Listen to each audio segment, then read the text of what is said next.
नमस्कार। आज हम सामाजिक अध्ययन शिक्षण विषय के अंतर्गत भूगोल उप विषय में हमारा सौरमंडल का अध्ययन करेंगे। सर्वप्रथम छात्र अध्यापक श्यामपट प्रविष्टियाँ अंकित करेगा यथा दिनांक, विषय, उपविषय, कक्षा व वर्ग, कालांश, समयावधि और प्रकरण। इस पाठ के सामान्य उद्देश्य से जो कि विषय संबंधित होते हैं इस प्रकार हैं: छात्रों को प्राकृतिक वातावरण और मानव जीवन के पारस्परिक संबंधों के विषय में ज्ञान कराना, भौगोलिक परिस्थितियों का कारण समझाते हुए उनके मस्तिष्क में मनोवैज्ञानिक तर्क शक्ति का विकास करना, छात्रों को चित्र, मॉडल, ग्राफ आदि बनाने के लिए प्रोत्साहित करके उनकी रचनात्मक प्रवृत्ति को विकसित करना,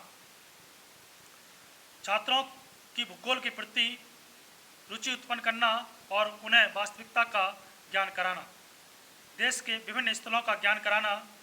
वहीं इस पाठ के विशिष्ट उद्देश्य जो कि टॉपिक से संबंधित होते हैं, प्रकरण से संबंधित होते हैं, वो इस प्रकार हैं: छात्रों को सौर परिवार के बारे में बताना, छात्र सौर परिवार के ग्रहों के बारे में बता सकेंगे, छात्र सौर परिवार का एक अनोखा ग्रह पृथ्वी के बारे में बता सकेंगे। पूर्व ज्ञान: छात्र हमारा सौरमंडल पाठ से संबंधित सामान्य जानकारी रखते हैं। शिक्षण सहायक सामग्री: सामान्य कक्षोपयोगी शिक्षण सामग्री यथा संकेतक, चौक, डस्टर, लपेट श्यामपट इत्यादि। चित्र 1 हमारा सौरमंडल और चित्र 2 है हमारी पृथ्वी एक अनोखा ग्रह।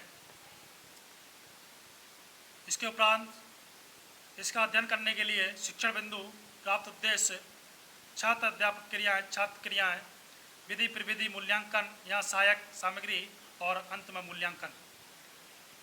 प्रस्तावना प्रश्न, पूर्व ज्ञान अनुमान।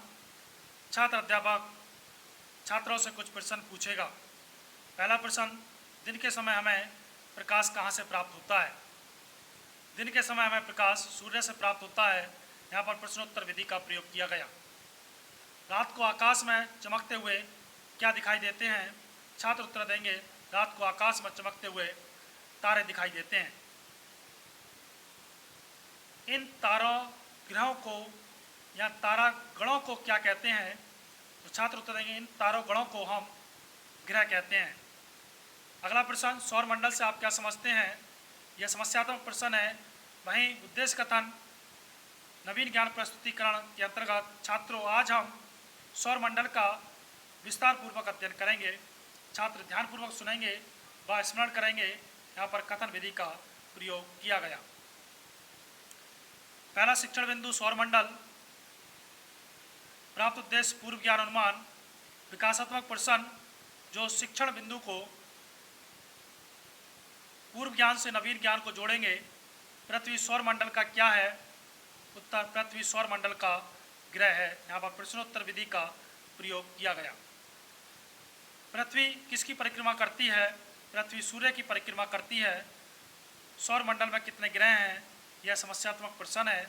नवीन ज्ञान प्रस्तुतिकरण करते हुए छात्र अध्यापक कथन, सूर्य 8 ग्रह और उनके उपग्रह कई हजार छोटे पिंड मिलकर सौरमंडल का निर्माण करते हैं।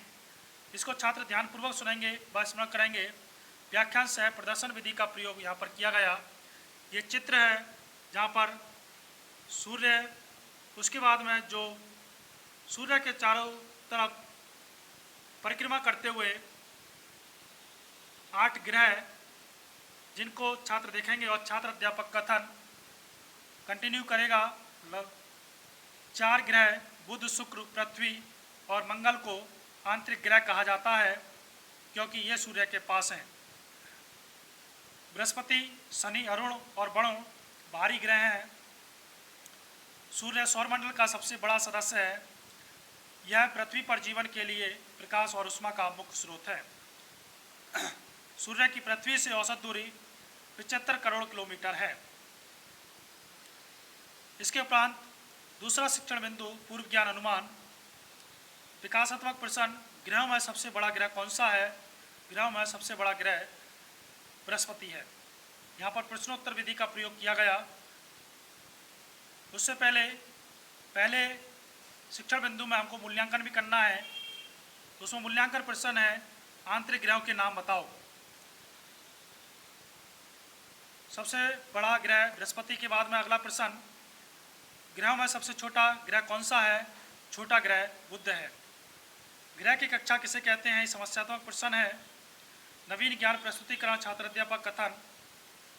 ग्रह शब्द ग्रीक भाषा के प्लेटेंटाई से बना है, जिसका अर्थ होता है इधर उधर घूमने वाला। सूर्य के चारों ओर एक ग्रह परिपथ में परिक्रमा करने वाले खगोल पिंडों को ग्रह कहते हैं। इनकी अपनी ऊष्मा और प्रकाश नहीं होते हैं। छात्र ध्यानपूर्वक सुनेंगे, बात स्मरण करेंगे। यहाँ पर व्याख्यान विधि का प्रयोग किया गया। मूल्यांकन प्रश्न, ग्रह का अर्थ बताओ। तीसरा शिक्षण बिंदु, पृथ्वी एक अनोखा ग्रह। पूर्व ज्ञान अनुमान।